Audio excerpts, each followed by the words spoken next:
Sveiki, Svari! Paskatīsimies, ko februārī gaidīt. Februārī Svari tādi mierīgi. Šī ir imperators kārts un tā ietver tādu mieru, sakārtotību, apmierinātību, auglību, labu veselību, bet mazliet tādu nekustīgumu, ja, tādu, kā gribas izbaudīt, kā gribas pasēdēt, kā gribas sevi pažēlot, kā gribas kaut ko nedarīt un necelties, ja, viņa tāda mierīga, plūstoša, baudīga, tāda enerģija, kas nes iespēju apzināties, cik man ir labi, cik viss ir jauki, bet tad, kad mums ir ritīgi jauki un labi, jūs jau saprotat, ka mēs esam mazliet tādi, ka, ir taču vai ne, tik forši viss. Tā kā viss absolūti lieliska enerģija jums ir gaidām, mīļais Svari, šajā mēnesī, tikai neieslēdziet pasivitāti, neieslēdziet. Darbs. Ko tad darbs liks jums darīt?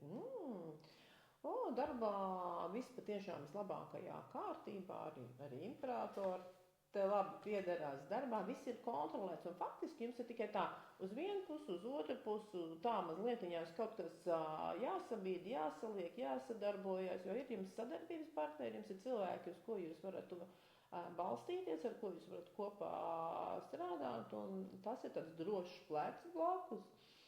Turklāt darbā ir tāds pirmās uzvaras, pirmais novērtējums un faktiski tāda mazliet pasvinēšana, atzīmēšana, uzsišana sev pa plecu un savai komandai pa plecu.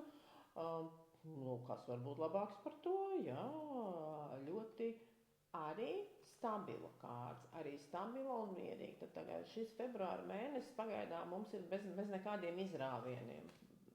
Pilnīgi mierīgs, kontrolēts, auglīgs un ar palīdzošiem darba kolēģiem un privātā dzīve. Privātā dzīvē kāds sāk šķīkstēt. Privātā dzīve, šī ir ļoti laba kārts, tie ir 5 zobeni, bet jūs redzat, ja, ka te ir kaut kādi iebildumi, te ir maziņš kašķītis, un tā ir tāda parasti 2 pret 1. Tad skatieties, ar ko tad jūs savā partnerībā atrodat. Vai tas ir jūsu kāds draugs vai draudzene, vai mamma, sievas māte, vai kāds vēl trešā persona, pret kuru jums nākas iebilst, pret kuru jums nākas mazliet stīvēties. Un tas velk uz nesaskaņām, līdz ar to esiet uzmanīgi, kontrolējiet trešo personu parādīšanos jūsu attiecībās, palūdziet viņus lūdzu neiesaistīties šajās attiecībās, nemācīt, nekontrolēt, jo tas nav auglīgi jūsu ģimenē pašlaik. Un, ja mēs runājam par tiem cilvēkiem, kas tikai meklē attiecības, 5 zobenu kārts ir tāda kā izvērtēšanas kārts, bet tajā ir nepareiza informācija, kļūdaina informācija, nesapratne, un faktiski pie 5 zobeniem neko jau izvēlēties nevar. Līdz ar to kaut kāda kandidatūru vākšana vai informācijas vākšana par partneriem šajā mēnesī var drīzāk cilvēku sāpināt nekā iepriecināt. Varētu likties, ka apkārtējie neizvēlas mani, kaut gan tā visdrīzāk nebūs taisnība. Un es teiktu, tiem, kas tikai meklē attiecības šajā mēnesī, šo nodaļu var tā kā mazliet izslēgt. Jā, un padoms Svariem.